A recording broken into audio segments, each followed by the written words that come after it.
کیا آپ نے کبھی سوچا ہے کہ روزے ہمیشہ بدھ کے دن ہی کیوں شروع ہوتے ہیں؟ کیا آپ نے کبھی سوچا ہے کہ روزے رکھنے کی تعداد 40 ہی کیوں رکھی گئی؟ اگر 40 ہیں تو پھر ہم اتوار کا روزہ کیوں نہیں رکھتے؟ کیا یہ محض اتفاق ہے یا اس کے پیچھے کوئی گہرا روحانی راز چھپا ہوا ہے؟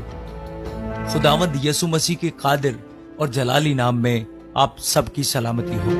آج کی اس ویڈیو میں ہم اسی راز سے پردہ اٹھانے والے ہیں، لیکن ٹھہریں، کیا آپ کو معلوم ہے کہ ایش وینسڈے کا تعلق راکھ سے کیوں ہے؟ آخر کیوں کلیسیا میں کچھ لوگ اپنے ماتھے پر راکھ لگاتے ہیں؟ کیا یہ کسی پرانی روایت کا حصہ ہے یا اس کے پیچھے بائبل میں کوئی خاص پیغام موجود ہے؟ یہ سب جاننے کے لیے اس ویڈیو کو آخر تک ضرور دیکھیے، کیونکہ جیسے جیسے آپ آگے بڑھتے جائیں گے آپ کے ذہن میں پیدا ہونے والے ہر سوال کا جواب آپ کو ملتا جائے گا۔ چلیے سب سے پہلے ہم یہ جاننے کی کوشش کرتے ہیں کہ روزے ہمیشہ بدھ کے دن سے ہی کیوں شروع ہوتے ہیں۔ اس کے لیے ہمیں تاریخ کے پنوں میں جھانکنا پڑے گا، خاص طور پر 325 عیسوی میں ہونے والی نیکیا کی کونسل میں۔ اب یہ نیکیا کی کونسل کیا ہے؟ یہ ایک عام میٹنگ نہیں تھی، بلکہ یہ ایک مسیحی تاریخ کا وہ سنگ میل تھا جس نے کئی بنیادی فیصلے کیے، جن میں سے ایک فیصلہ روزوں کا بھی تھا۔ لیکن سوال یہ پیدا ہوتا ہے کہ روزے رکھنے کی تعداد 40 ہی کیوں مقرر کی گئی؟ نہ 30 نہ 50 بلکہ بالکل 40۔ کیا آپ جانتے ہیں کہ اس کا سیدھا تعلق خداوند یسوع مسیح کے 40 دن کے روزے سے ہے؟ جی ہاں، خداوند یسوع مسیح نے بیابان میں جا کر 40 دن کا روزہ رکھا تھا، اور کلیسیا نے اسی دن کو بنیاد بنا کر یہ طے کیا کہ روزے 40 دن تک رکھے جائیں گے۔ لیکن پھر ایک اور مسئلہ پیدا ہو گیا، اگر روزے 40 دن کے رکھے جاتے ہیں تو پھر یہ 46 دن کے کیوں بنتے ہیں؟ کیا واقعی روزے 40 دن کے ہیں یا پھر کہیں کچھ گڑبڑ ہے؟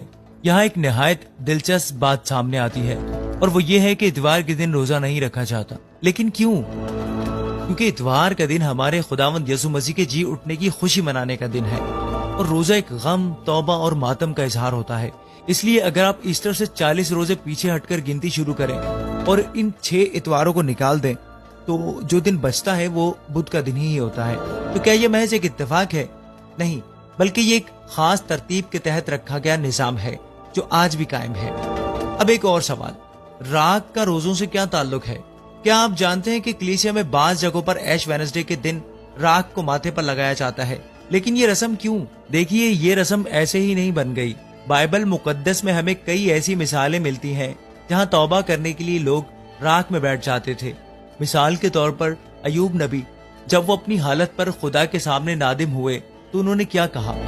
اس لیے میں خاک اور راکھ میں بیٹھ کر توبہ کرتا ہوں۔ اور یہی بات ہمیں دانیال نبی میں بھی نظر آتی ہے، جب انہوں نے اپنی قوم کے گناہوں پر ٹانٹ اوڑا اور راکھ میں بیٹھ کر دعا کی۔ تو کیا راکھ لگانا محض ایک رسم ہے؟ نہیں، بلکہ یہ خدا کے حضور عاجزی اور توبہ کا نشان ہے۔ یہ سب باتیں آپ کے ذہن میں کیا سوال پیدا کرتی ہیں؟ کیا آپ پہلے سے یہ سب جانتے تھے یا پھر یہ ویڈیو دیکھ کر آپ کو کوئی نیا انکشاف ہوا؟ اپنی رائے نیچے کمنٹ میں ضرور دیجیے، کیونکہ اگلی ویڈیو میں ہم ایک اور دلچسپ سوال پر بات کرنے والے ہیں۔ کیا بائبل میں روزے رکھنے کا کوئی خاص طریقہ بتایا گیا ہے؟ یہ ایک زبردست بحث کا موضوع ہے۔ اگر آپ اس کا جواب جاننا چاہتے ہیں تو ابھی ہمارے چینل کو سبسکرائب کریں اور بیل آئیکن کو دبائیں تاکہ کوئی بھی قیمتی معلومات آپ سے چھوٹ نہ جائے۔ خداوند یسوع مسیح کے نام میں آپ سب پر خدا کی برکت ہو۔